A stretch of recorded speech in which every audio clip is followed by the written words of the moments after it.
رضا رضا رضا میرے رضا میرے رضا رضا رضا رضا رضا رضا رضا رضا رضا رضا رضا رضا رضا میرے رضا. حضرات محترم، سیدی سرکار اعلی حضرت فرماتے ہیں کہ واہ کیا جود و کرم ہے شہ بطحہ تیرا، واہ کیا جود و کرم ہے شہ بطحہ تیرا، نہیں سنتا ہی نہیں مانگنے والا تیرا. اور یا رسول اللہ، فرش والے تیری شوکت کا علو کیا جانے، فرش والے تیری شوکت کا علو کیا جانے، خس روا عرش پہ اٹھا ہے فریرا تیرا. اور یا رسول اللہ، میں تو مالک ہی کہوں گا کہ ہو مالک حبیب، میں تو مالک ہی کہوں گا کہ ہو مالک حبیب، یعنی محبوب و محب میں نہیں میرا تیرا. اور تیری سرکار میں لاتا ہے رضا اس کو شفیع، تیری سرکار میں لاتا ہے رضا اس کو شفیع، جو میرا غوث ہے اور لاڈلا بیٹا تیرا. حضرات محترم، خطبہ مقدسہ کے بعد میں نے اس آیت مقدسہ کی تلاوت کرنے کا شرف حاصل کیا. اللہ رب العزت قرآن مقدس میں ارشاد فرماتا ہے، الا ان اولیاء اللہ لا خوف علیہم ولا هم یحزنون.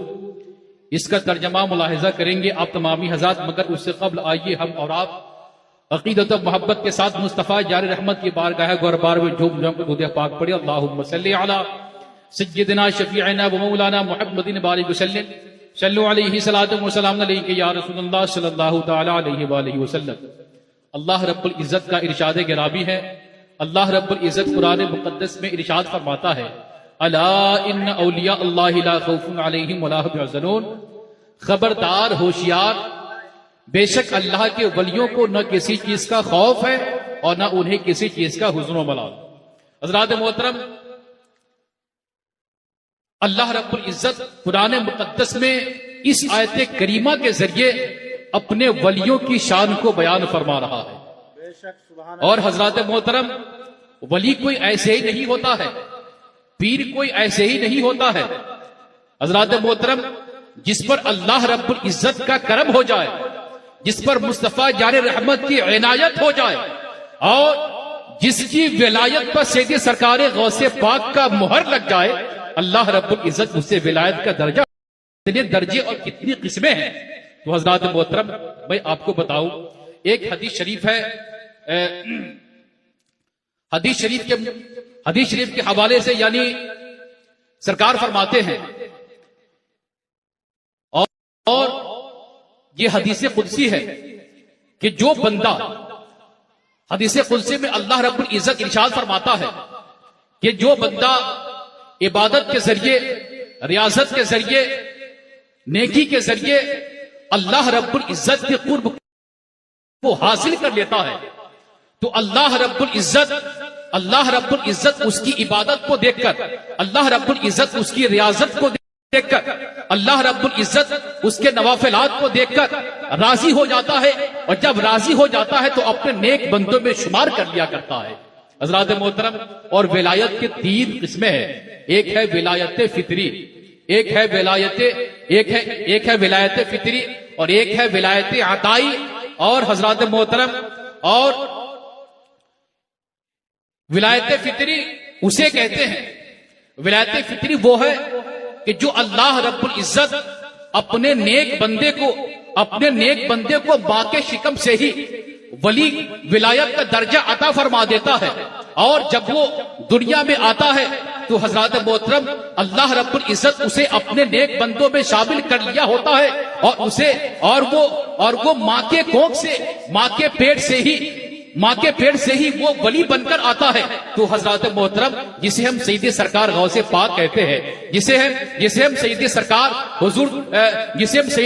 ہم سید سرکار دادا سرکاہی کہتے ہیں، میرے محترم اور دوستو، تو ولی وہ ہوتا ہے، ولایت فطری اسے کہتے ہیں جو اپنی ماں کے کوکھ سے، جو اپنی ماں کے شکم سے ولایت کا درجہ لے کر دنیا میں جلوگر ہوتا ہے، دنیا میں تشریف لاتا ہے، اور ولایت عطائی اسے کہتے ہیں، ولایت عطائی اسے کہتے ہیں کہ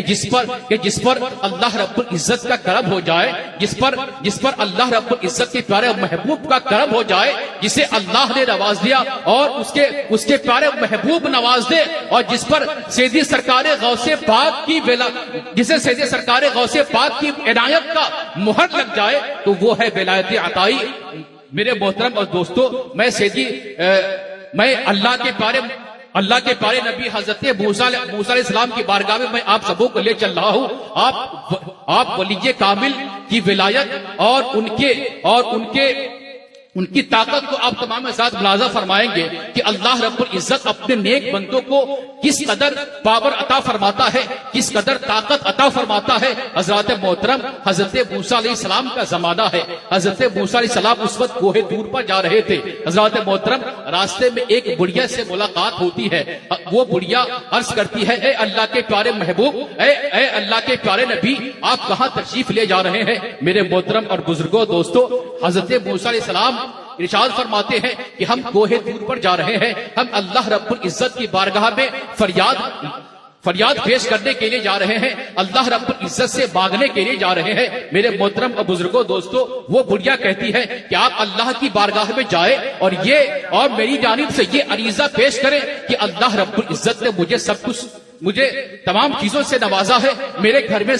سبھی چیزیں موجود ہیں مگر اولاد سے محروم ہوں، میرے گھر میں اولاد نہیں ہے۔ آپ اللہ رب العزت کی بارگاہ میں جا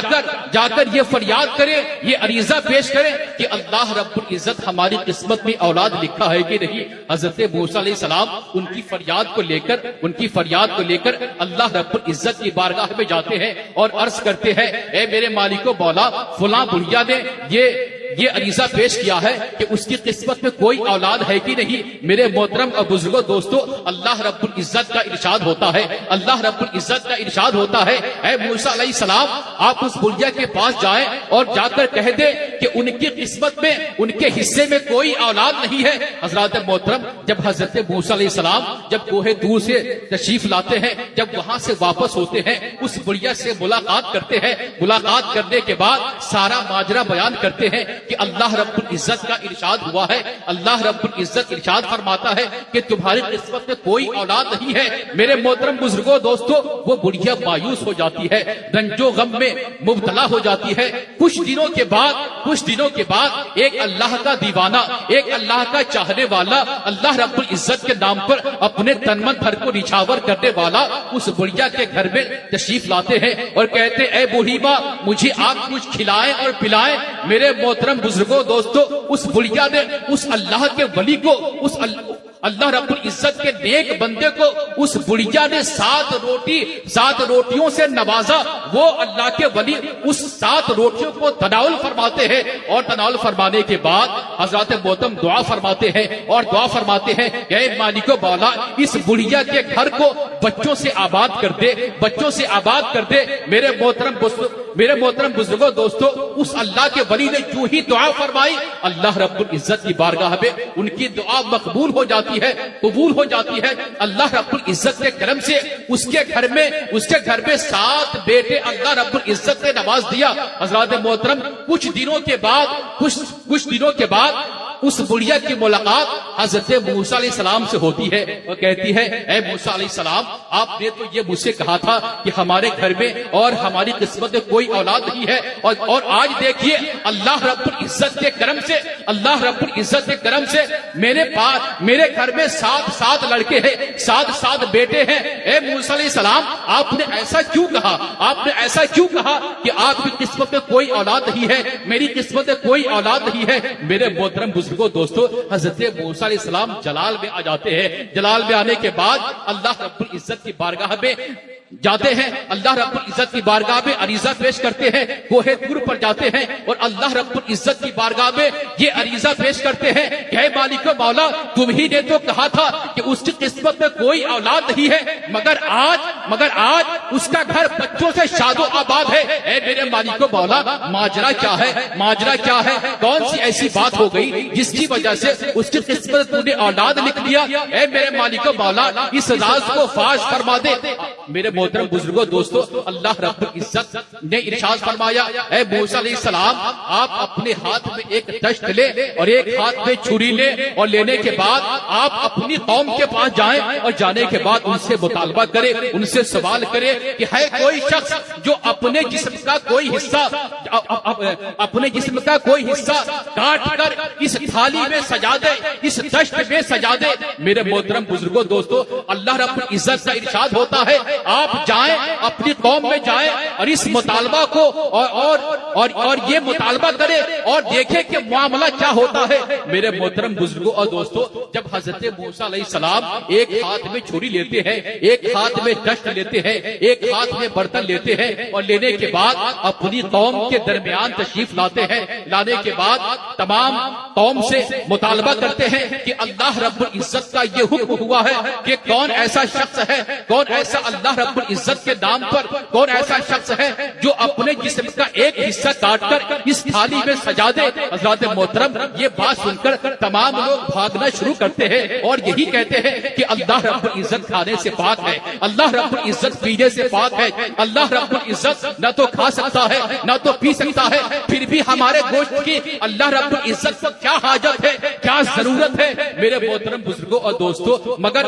حضرت موسیٰ علیہ السلام مطالبہ کرتے رہے اور ان سے بھاگتی رہی، یہاں تک کہ جب کوئی نہیں ملا تو حضرت موسیٰ علیہ السلام اب جنگل کا رخ فرماتے ہیں، جنگل کا رخ کرتے ہیں۔ جب جنگل میں جاتے ہیں تو کیا دیکھتے ہیں؟ ایک اللہ کا نیک بندہ ہے، بالکل نازک ہے، حضرات محترم بالکل ناتباہ ہے، اور اللہ رب العزت کی بارگاہ میں عبادت کر رہا ہے، ریاضت کر رہا ہے، بندگی کر رہا ہے، نماز پڑھ رہا ہے۔ حضرت موسیٰ علیہ السلام ان سے بھی مطالبہ کرتے ہیں، اے اللہ کا نیک بندہ، اللہ رب العزت نے ارشاد فرمایا ہے کہ آپ مجھے اپنے جسم کا ایک حصہ گوشت کا ایک حصہ آپ کاٹ کر اس تھالی میں سجا دے۔ میرے محترم دوستو، وہ اللہ کا دیوانہ، وہ اللہ کے نام پر اپنے تن من دھن کو نچھاور کرنے والا جب اس فریاد کو سنتے ہیں، جب اس مطالبہ کو سنتے ہیں، سننے کے بعد وہ کہتے ہیں کہ آپ یہ بتائیں کہ اللہ رب العزت نے جسم کے کس حصے کو مانگا؟ اللہ حضرات محترم، وہ اللہ کا نیک بندہ کہتا ہے آپ یہ بتائیں کہ اللہ رب العزت نے جسم کے کس حصے کو مانگا ہے؟